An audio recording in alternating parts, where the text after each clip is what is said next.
Hi, I'm calling because I need a partnership agreement. I've heard that one a time or two. I'm Courtney England, and I'm going to talk to you about partnership agreements and why they're probably not what you think they are. Let's dive in.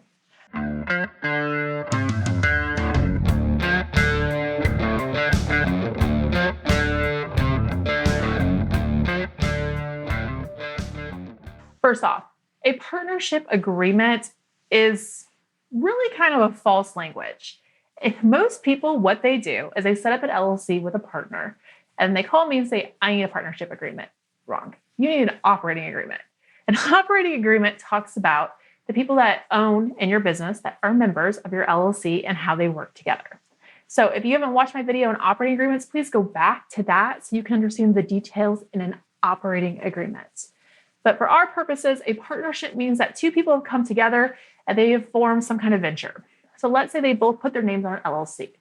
The first thing they need to do is make sure that operating agreement calculates for their percentages of payment, how they're going to pay each other, how they're going to work together, assets, and really the details of that relationship. Remember, it sets expectations and boundaries, and it just makes everyone's life a whole heck of a lot easier if we know what to expect of one another and how we're going to transact together. So that is what you will find in that operating agreement. And again, if you're forming a partnership with an LLC, you call yourselves partners, but really you formed an LLC together, that's what you need. You need an operating agreement for both members. Now, let's say that you didn't do it that way. Let's say that you live in one state, your friend lives in another, you guys come together and you want to do a business venture together.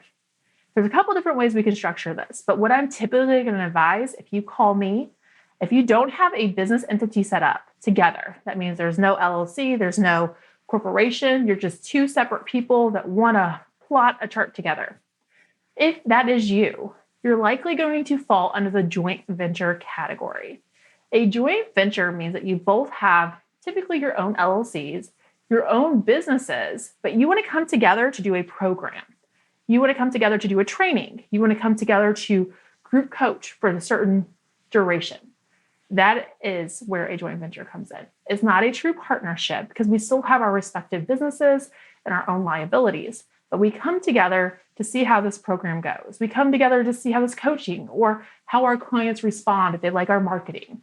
It is a way for us to come and do business together without the obligations and liabilities of being in a true partnership. You guys are not owning a business together. You're just bringing your businesses together to do a thing. And that is a joint venture. Now, sometimes people want to come right out of the gate. No, we want a partnership. We want to be partners. We don't want a joint venture.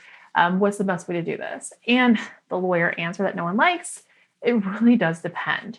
What does it depend on? It depends if a corporation makes sense for your business, if a limited liability makes sense for your business. And you have to kind of weigh through that to see what is the correct business entity to be partners within. Before you ever do that, I highly, highly recommend that you start as a joint venture. If you start as a joint venture, you can see not only how you work together, you can also see if your idea is profitable, if the market responds, if you can build an audience, if you guys work well together and play well together. If you can handle that together, then you decide, let's pool our money, pool our resources, and build a business together. And then at that point, it makes sense to dig into the nuances of the different types of business entities, because you'll also be more clear on what your business should look like in the direction it needs to go for growth and scaling. Now, that is the importance of a partnership and a partnership agreement. Remember, they're not truly partnership agreements for most purposes. It's an operating agreement, it could be a joint venture. A partnership agreement could come in down the road if we're doing specific things. But before we ever want to get into that language of a quote unquote partnership, we want to explore other options because the legal liabilities that it opens you up to can really have quite the impact on your business. So let's start there. And if you have questions, let me know. Comment, like, subscribe, and let me know what else I can answer for you.